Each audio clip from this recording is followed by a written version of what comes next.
बच्चों, आज हम पढ़ेंगे पार्ट नंबर 10 लिंग। ठीक है, तो लिंग कौन से शब्द होते हैं जिनसे हम किसी पुरुष या स्त्री जाति का बोध कराते हैं, जो शब्द वो आपके लिंग कहलाते हैं। आइए इसके बारे में पढ़ते हैं। धोबी कपड़े धो रहा है, धोबिन कपड़े सुखा रही है। मुर्गा बाग दे रहा है, मुर्गी दाना चुग रही है। तो उपयुक्त वाक्यों में धोबी और मुर्गा पुरुष जाति का बोध करा रहे हैं तथा धोबिन और मुर्गी स्त्री जाति का बोध करा रही हैं। इस प्रकार के जाति बोधक शब्द लिंग होते हैं। ठीक है, तो शब्द के जिस रूप से यह पता चले कि स्त्री जाति कि वह स्त्री जाति का है या पुरुष जाति का है, उसे लिंग कहते हैं। लिंग के भेद, तो हिंदी भाषा में लिंग के दो प्रकार होते हैं, पहला पुल्लिंग और दूसरा स्त्रीलिंग। पहले पढ़ेंगे हम पुल्लिंग के बारे में। वे संज्ञा शब्द जिनके द्वारा पुरुष जाति का बोध होता है पुल्लिंग कहलाते हैं, जैसे कि आदमी, नाना, घोड़ा, शेर, अध्यापक आदि। दूसरा है स्त्रीलिंग। वे संज्ञा शब्द जिनके द्वारा स्त्री जाति का बोध होता है स्त्रीलिंग कहलाते हैं, जैसे कि औरत, नानी, लड़की, घोड़ी, शेरनी, अध्यापिका आदि।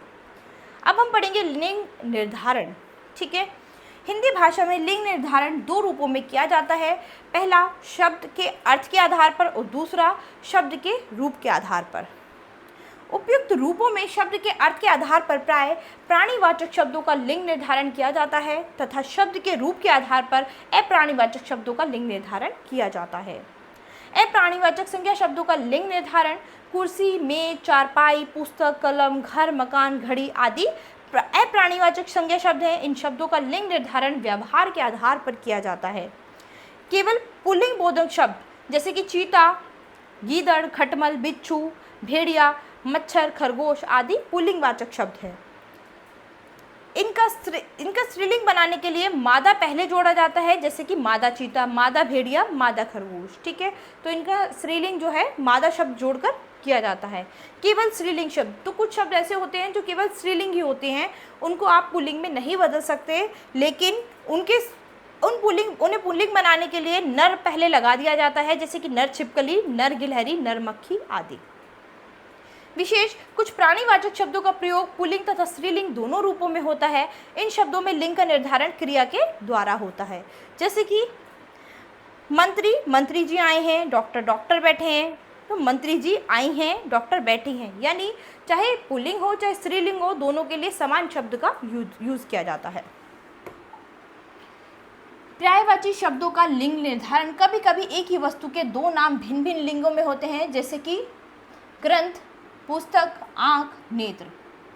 इसके बाद पढ़ेंगे हम लिंग की पहचान। लिंग की पहचान किस तरह से की जाती है? वे शब्द जिनके बहुवचन में आ या ए की ध्वनि होती है स्त्रीलिंग कहलाते हैं तथा जिन शब्दों के बहुवचन में यह ध्वनि नहीं होती पुल्लिंग कहलाते हैं।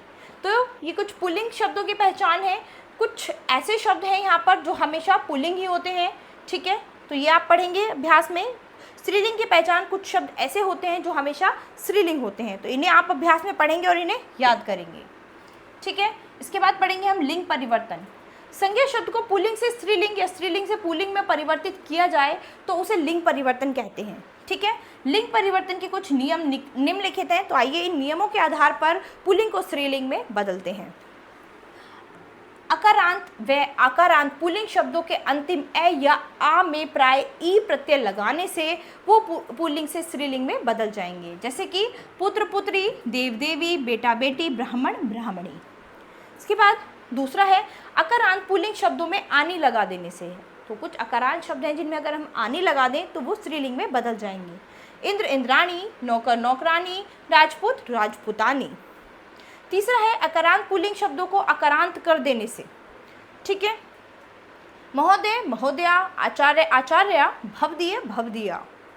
इसके बाद चौथा है जाति बोधक पुल्लिंग शब्दों के अंत में आइन लगा देने से। लाला, ललाइन, पंडा, पंडाइन। ठीक है, इसी तरह से आकारांत पुल्लिंग शब्दों के अंतिम स्वर आ के स्थान पर इया कर देने से वे स्त्रीलिंग हो जाते हैं, जैसे कि लोटा, लुटिया, बेटा, बिटिया, गुड्डा, गुड़िया। कुछ अक अंत वाले संज्ञा शब्दों के स्थान पर इका लगाया जाता है, जैसे कि पाठक, पाठिका, नायक, नायिका, शिक्षक, शिक्षिका। जाति बोधक पुल्लिंग शब्दों के अंतिम स्वर का लोप करके इन लगा देने से। ठीक है, तो भिकार, भिकारी, भिकारीन, ग्वाला, ग्वालीन, माली, मालीन।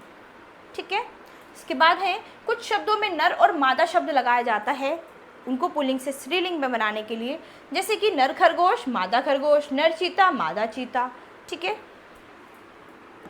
मान से समाप्त होने वाले पुल्लिंग शब्दों में मति तथा वान से समाप्त होने वाले पुल्लिंग शब्दों में वति लगा देने से हम पुल्लिंग को स्त्रीलिंग में बदल सकते हैं। शक्तिमान, शक्तिमती, बुद्धिमान, बुद्धिमती, भगवान, भगवती। ठीक है। कुछ विशेष पुल्लिंग शब्द जिनका स्त्रीलिंग में भिन्न रूप हो जाता है, जैसे कि राजा रानी, वीर वीरांगना, पति पत्नी, विद्वान, विदुषी। ठीक है। तो यहाँ इस पाठ का सार बच्चों आपको क्या मिला? शब्द के जिस रूप से पुरुष जाति का बोध हो उसे व्याकरण में लिंग कहते हैं। हिंदी भाषा में लिंग 2 प्रकार के होते हैं, पुल्लिंग तथा स्त्रीलिंग। पुरुष जाति का बोध कराने वाले शब्द पुल्लिंग होते हैं, स्त्री जाति का बोध कराने वाले शब्द स्त्रीलिंग कहलाते हैं। तो बच्चों यहाँ पर हमने लिंग के बारे में पढ़ा, लिंग कितने प्रकार के होते हैं, लिंग निर्धारण किस तरह से किया जाता है और लिंग परिवर्तन के क्या क्या नियम होते हैं। तो आशा करती हूँ आप अभ्यास में एक बार फिर इसे दोहराएंगे। तो बच्चों अब हम आपसे मिलेंगे आपकी नई क्लास में आपके नए पाठ के साथ। धन्यवाद।